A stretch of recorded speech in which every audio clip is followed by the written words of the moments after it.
DeFi Series Episode 3, looking at liquid staking protocols on non-EVM chains. Imagine that. You stake your tokens, get the staking rewards, contribute to the network's decentralization, and can still keep this money liquid using it for payments or collateral in a lending platform. That's what liquid staking is all about. We will quickly dive into this important piece of DeFi, looking at its state on non-EVM chain. This is the third video of a DeFi series sponsored by XOXNO network. I'll go from the premise that you have watched the previous videos. If you haven't yet, do it now, then come back. Now, how can someone stake the tokens, get the staking rewards, and contribute to the decentralization while still being able to use the money for other decentralized finance activities? That's a fair question. There is no magic to it, just code. Again, as before, each protocol has its own particularities, advantages and disadvantages, but the logic is more or less the same. Instead of staking the tokens natively, the operation is done via an intermediary. A liquid staking protocol will take someone's token, let's call her Alice, and it is the protocol and our smart contract that will stake them to one or many validators on Alice's behalf. Personally, I favor using liquid staking protocols designed to increase the decentralization with a good distribution mechanism that gives a higher weight to smaller validators inside a large basket of them.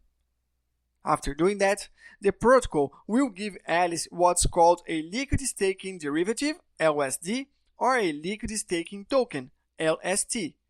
This token can later be used to redeem the original staked amount plus the gains accrued from the staking rewards. What most protocols usually do is to increase the LST value against the native token according to the staking APY. People can also freely exchange both interchangeably indexes, with the pair's quotation also varying and being arbitrageable as the redemption rate changes at the smart contract level. For example, Alice stakes 100 XYZ at LS protocol which just launched. LS protocol takes the 100 XYZ and stakes 1 XYZ to each one of the 100 active validators of the XYZ chain. LS protocol mints and sends 100 SXYZ tokens to Alice at a 1-to-1 rate because it's just launched.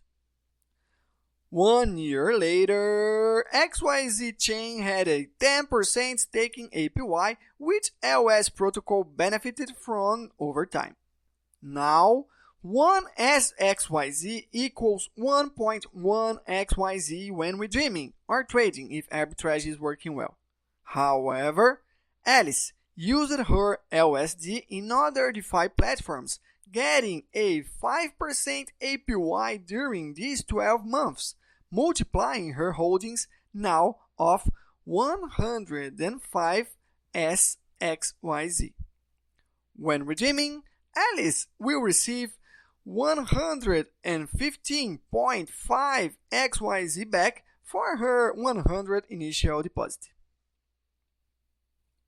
The demand for liquid stake solutions has increased over time, and the non-EVM chains we have been studying also have relevant representatives in this category. Let's look at some of them with their respective metrics gathered from DeFi Llama. Remembering that metrics should always be researched with a grain of salt and a broader context is needed to take conclusions from them. It's also recommended to use more than one source when doing fundamental analysis, despite DeFi Llama being one of the most trusted sources that I know of. To the data now. Starting with Solana, we have Jito and Marinade as the leading liquid staking providers. Jito has a total value locked of $2.61 billion, resulting in a market cap TVL of 0.23. Out of this total, $2.59 billion is from its liquid staking protocol, with a small share coming from the raise staking protocol. Marinade has $1.8 billion TVL, achieving a 0.024 in the indicator rated by market cap. Out of that, $854 million is from its staking solution. Sui has SpringSui and Volo as the leading liquid staking providers, each linked to SuiLand and Navi respectively. SpringSui has a value locked of $235 million. This accrues for 36% of SuiLand's $650 million TVL at a 0.056 indicator. Volo goes with an $83 million TVL, which is 13% of Navi's $623 million total value locked and a 0.055 market cap TVL. On Near, Metapool and Linear dominate the liquid staking scene. Curiously, neither has their own token, besides the Near derivative, so DeFi Llama can't calculate a market cap TVL. Metapool goes with an $86 million in total value locked, and Linear has a $68 million, being the most balanced intrachain competition for liquid staking. Metapool also has an ongoing campaign to onboard and support grassroots community-driving smaller validators. Since this program started, the number of active validators on Near has grown significantly, now reaching 300 unique staking providers and a Nakamoto coefficient of 11. MultiversX also has two main DeFi players when talking about liquid staking providers. Hatom is the largest one with $21 million of staked EGLD and TAO, part of the protocol's $51 million TVL and a market cap TVL of 0.14, making liquid staking nearly half of Hatom's PMF. Hatom works with a set of 41 whitelisted validators, rewarding as EGLD to nearly 7,000 stakers at a 5.5% APY. XOXNO recently launched its own liquid staking solution, currently with a total value locked of $4.5 million and a 0.38 market cap TVL.